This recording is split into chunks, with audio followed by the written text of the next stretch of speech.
Yeah, let's talk about a couple of concepts here that you don't typically see come together, but I think it's really, really important. I'd love to get your insights for folks on it a little bit. One of the tools that is really, really important for innovation, but can also be very destructive to innovation, is the idea of collaboration. And it's a fascinating thing because real innovation happens when people collaborate really well. Right. But the value of collaboration and having to collaborate on everything, that can also absolutely kill innovation if that's the only way that change comes about. And so you talked about within organizations, the value of having space for people to really be able to innovate. Talk a little bit about how collaboration can be harmful and helpful to the idea of innovation. I'll use a very Nashville example. A band is a collaboration, right? Yeah. If it's got to be a team that gets along in certain ways, musically, like sonically, as well as if you're on the bus. Sure. Right, socially. Yeah. And everyone needs to be playing the right instrument that delivers and serves the music. And the music can be different. You know, I've played for a variety of things in my life, and country music traditionally is not the hardest thing to play on bass. It's not jazz. It's not, but I love it. Yeah. But you have to be a jazz player doesn't necessarily mean they can play country music because it's got a feel. Yeah. And it's got an approach. So it's not about how complicated it is. It's about that genre.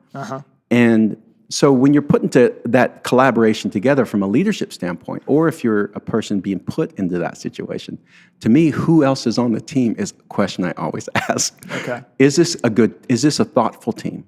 Are they using business chemistry as part of it, personality profiles, all of that kind of stuff. But also what can happen is the very thing that's supposed to ignite innovation can cause it to come to a stalemate because of differing opinions or differing views. And here's where I would advise, and I do advise people the first thing you do when you put a team together, if you're a leader, is to have a discussion on the terms of engagement in terms of the terms. What does innovation look like in this space? And anytime I've taken a problem and put it, and I'm in the process of doing a design thinking 7-month project with a company right now where they have one team and we're putting them through 7 months of solving a problem. The moment we put the problem in front of them, I asked them to redefine the problem in their own words. We got, as a group of seven different definitions of what the problem was. Now we know what the problem is. Exactly.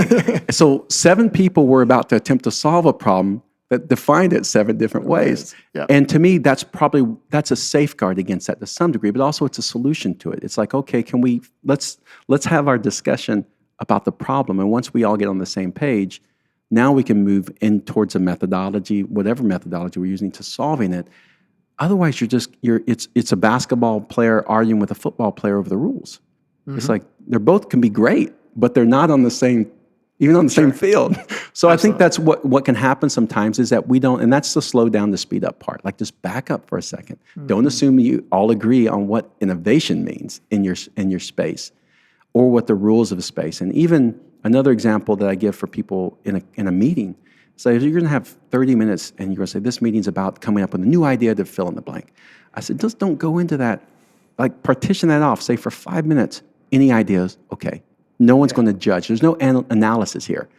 And then the next 15 minutes is going to be us debating the ideas that came forward and bringing 5 to the top. And then the last 15, we're going to, my math is not right here, but last 10 is going to be us deciding which 2 we're going to prototype or something. But just having something that brings people into practical moments within that, as opposed to let's brainstorm, which if you go back in the history of brainstorming to the 60s, it was a very complicated, multifaceted process. And to us now these days, it just means getting in the room and yakking.